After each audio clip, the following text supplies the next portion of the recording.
font la prostitution au Liban. Ils sont à l'internat. Je les ai vus. J'étais là. Il y aura un jour où je parlerai devant la nation. Je dirai ceci. Ils sont les bienvenus dans nos pays. Ils ont même des nationalités. Mais les enfants, nés de pères libanais, sont qui? Sont qui? L'esprit de Jézabel. Jézabel était une Phénicienne, elle était une Libanaise. Sidonienne. Sidon, c'est au Liban. Et ce que j'ai découvert au Liban, c'est que beaucoup de femmes riches sont devenues de veuves. Beaucoup de femmes sont riches de veuves. Vous savez comment? Quand l'homme devient trop riche, c'est sa propre femme qui l'élimine pour rester avec tous les biens. Voilà pourquoi les Libanais qui sont en Afrique, ils ont peur de rentrer. Peur. Pourquoi? Parce qu'ils sont presque éliminés par leurs propres femmes libanaises.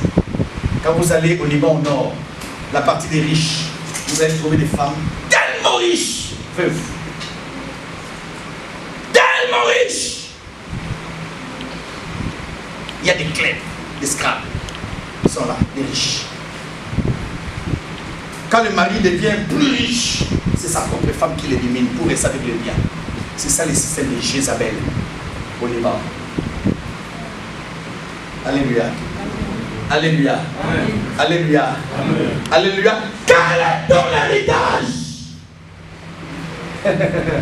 Nous avons, voilà pourquoi tout cela, Dieu me met au cœur de parler de l'héritage.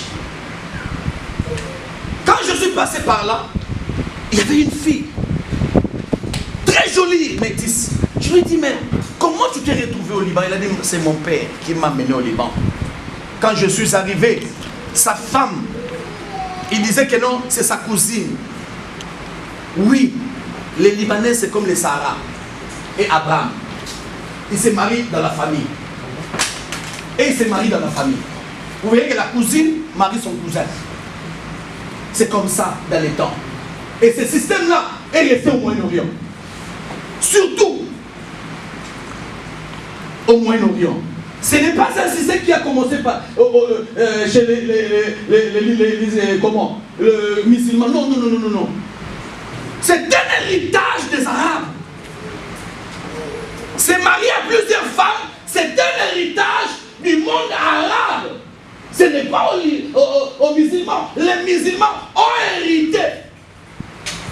Alléluia. Le système arabe. Parce que l'islam est né dans le monde arabe.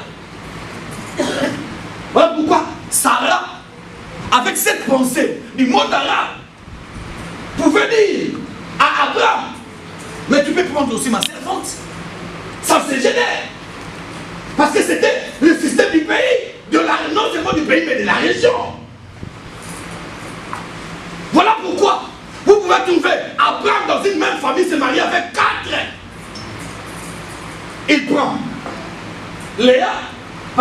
Jacob, il prend Léa, il prend Rachel. Rachel ne donne pas des enfants, il lui donne sa servante Bila. Là-bas, la rivale se fâche, elle aussi donne sa servante Zilpa. À la même heure. Parce que c'était le système de la région. Du monde arabe, je parle bien du monde arabe et non de l'islam. Et quand le prophète de l'islam est né dans le monde arabe, il a maintenant légalisé ce système. Il a dit, vous pouvez prendre 4. 4. Pourquoi? Parce qu'il ne pouvait pas abolir le système de la région. Qui m'a compris? Lui-même étant arabe, né au centre de l'Arabie, il ne pouvait que se soumettre aux coutumes et traditions de l'Arabie. Alléluia. Amen. Alléluia. Amen. Alléluia. C'est pour cela que j'étais contre les gens qui disent que non, Abraham était polygame. Abraham n'était pas polygame. Abraham n'était pas polygame. Abraham a quitté sa famille, sa région avec une seule femme. Agar n'était pas la femme d'Abraham. Le péché, c'est quoi? C'est l'intention.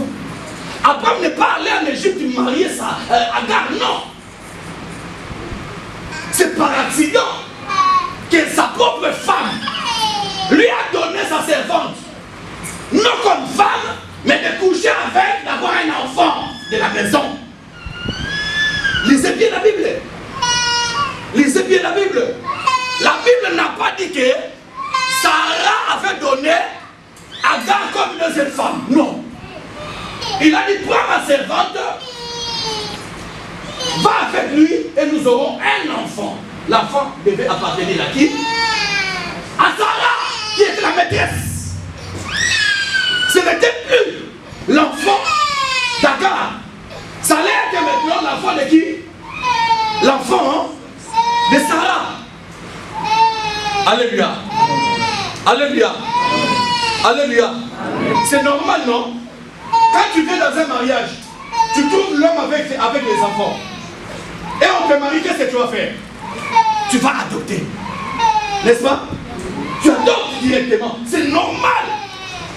Parce que tu es le mari légal, légitime. Donc ces enfants-là deviennent automatiquement tes enfants. Même dans la justice. C'est toi qui vas la marier. C'est toi qui vas l'entretenir. C'est toi qui seras le père. Alléluia. Alléluia. Alléluia. C'est comme ça. Mais Abraham n'était pas polygame. La preuve en est, le jour où Abraham, Sarah s'est fâchée, il a dit quoi? Renvoie cette servante. Renvoie-la avec son fils. La Bible dit, Abraham était mécontent. Abraham ne voulait pas, mais c'est Dieu qui avait intervenu. Il a dit oui, elle a raison.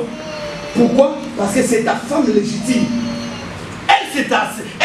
C'est la servante de ta femme. Dieu écoute ce qui est légitime.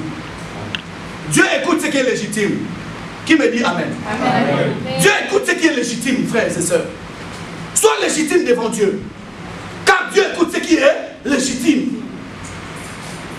Il est le prince, le roi de la justice. Voilà pourquoi on l'appelle Melchisedec de Salem, le roi de la justice. Et le roi de la paix, c'est lui qui met la paix. Amen. Et la justice, c'est celui-là notre Dieu. Melchisedec de Salem. Amen. Alléluia. Amen. Alléluia. Amen. Alléluia. Amen.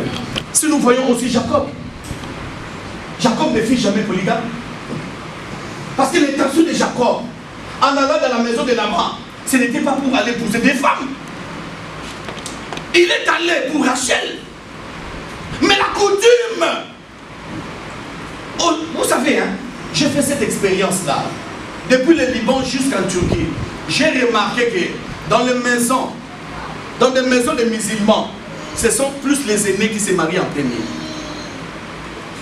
Chez les Arabes, ce sont plus les aînés qui se marient en premier. Si tu viens chercher la cadette, on te dira qu'elle n'est pas encore prête. On te dira qu'elle n'est pas encore prête. Parce que c'est la coutume de la région. Quand tu viens, tu dois attendre que l'aîné se marie pour que la cadette ait la possibilité aussi de se marier. Pourquoi? C'est pour ne pas créer la rivalité. La rivalité dans la famille. Voilà pourquoi vous verrez Léa et Rachel devenir enfin des rivales. Alléluia. Des rivales. Non seulement parce qu'ils avaient le même mari, mais parce qu'ils se sont mariés dans la même place. Alléluia. Alléluia. Alléluia. Nous voyons aussi dans le mariage, tu viens trouver une femme, hein, dans la maison. Mais quand si vous avez le même prêt, presque le même âge, un jour vous serez les bons amis, mais à un moment vous serez des rivales. Hein? C'est comme si le père, quand un père, hein, prend une femme qui a l'âge de son fils, ou bien de sa fille, ils seront comment? Ils seront comment? Des rivales. De rivales. Alléluia. Alléluia. Alléluia. Je voulais que vous sachiez que bibliquement parlant, on ne peut pas interpréter la Bible d'une façon théologique, non. La Bible est une vérité qui s'explique par l'Esprit de Dieu, par la révélation du Saint-Esprit. Si vous n'avez pas la révélation du Saint-Esprit, n'interprétez pas la Bible. Amen. Ce n'est pas un livre philosophique, ni théologique. C'est un livre spirituel. La Bible dit que c'est poussé par le Saint-Esprit que les hommes ont commencé à parler de Dieu. Apocalypse finit par dire que non. Écoute ce que l'Esprit dit à l'Église. Ce que l'Esprit est en train de dire à l'Église.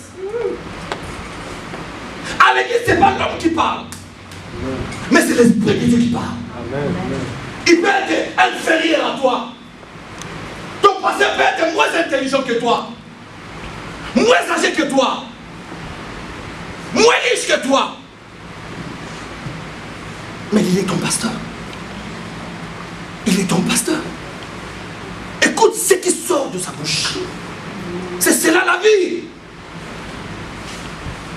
Alléluia. Amen. Alléluia. Amen. Alléluia. Amen. Nous avons commencé à dire, quel est l'héritage que tu as reçu? Quel est l'héritage? 20 ans dans le Seigneur, 30 ans dans le Seigneur. Maman, quel est l'héritage que tu as reçu de la chose de Dieu? Frère, on ne peut pas venir à l'église et après 5 ans rester prostitué. Non. Amen.